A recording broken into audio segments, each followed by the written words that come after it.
ఈ సభలో ఎవరైనా రెడ్డోళ్ళు వెలుమోళ్ళు ఉంటే దయచేసి బయటికి వెళ్ళండి. ఇలా ఉండాల్సింది నా బీసీలు, నా ఎస్సీలు, నా ఎస్టీలు, నా మైనారిటీలు మాత్రమే ఉండాలి.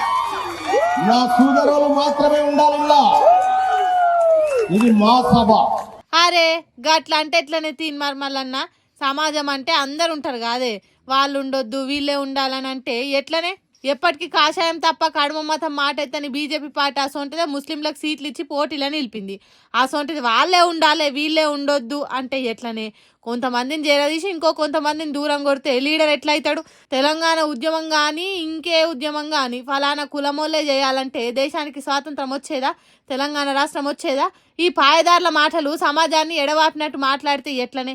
నువ్వు చెప్పిన రెడ్డి, రావు, వెల్మ కులాలలో కూడా బీసీలకు అన్యాయం జరిగింది. వాళ్ళు కూడా రాజ్యాధికారానికి రావాలని కోరుకునేటోళ్ళు ఉన్నారు. ఆ కులాలలో కూడా ప్రజల కోసం త్యాగాలు చేసిన వాళ్ళు ఉన్నారు.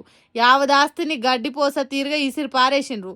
ఆ సొంటిది మంచోన్ని షెడ్డోన్ని మందలేసి కొట్టినట్టు చేస్తే ఎట్లనే?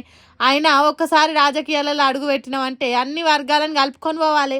రేపు మీ రాజ్యాధికార పార్టీ కుర్చీ ఎక్కితే బీసీలని పరిపాలిస్తాం, కడమోళ్ళను ఆలించమంటే నడుస్తుందా?